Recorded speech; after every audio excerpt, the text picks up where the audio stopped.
Živjo, to je pa že vlog ne vem kateri. Evo, danes sem prišel lik šihta, pa sem bil ful uničen. Ampak sem rekel, da ne grem spat, ker bo pol itak šlo že sonce za obzorje. Tako da sva šla za mojo zaročenko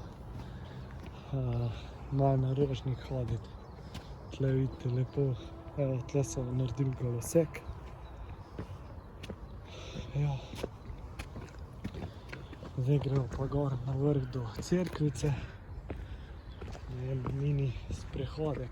To bo pa itak, ko bo pa nazaj dol šla, bo pa že verjetno tema ratvala. To ga bo pa mahajna še na grad. Enkrat na grad. Evo, lejte, sončni zahod.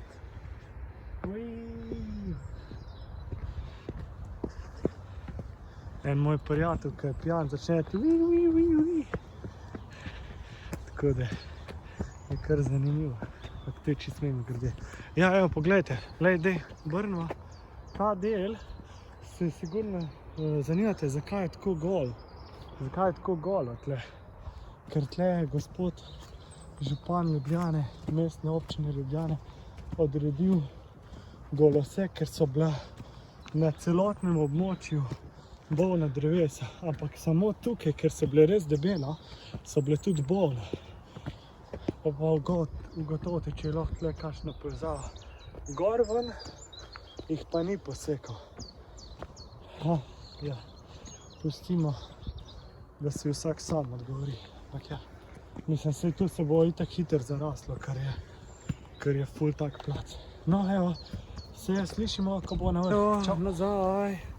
Vidite, sončni zahod. Ampak niso še na vrh. Zdaj mi pa vi nekaj povejte. Ta del tukaj dol, ki ga posnamete, te ograje, a ni isto kot ljubljanski vinograd pri gradu. Evo, tle zdaj vidimo dol Ljubljano.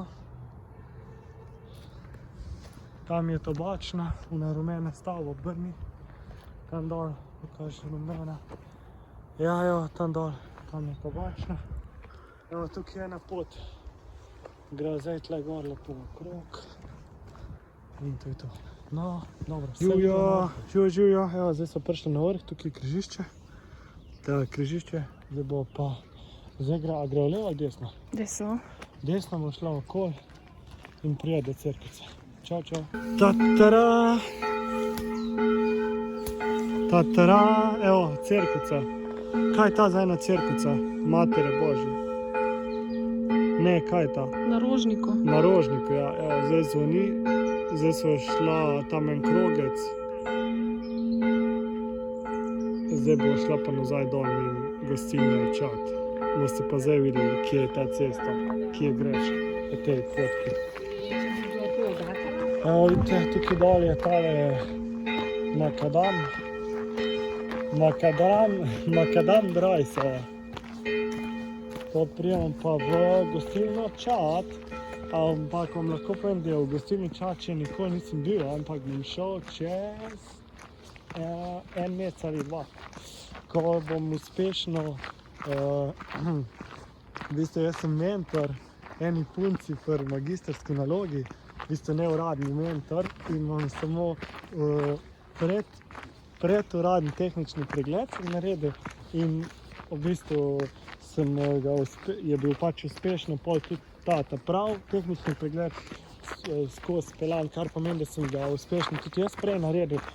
In grem zdaj s to kolegico, ki bo naredila magistrsko, me bo povabila pol v ta gostilno čat. Tako da ja.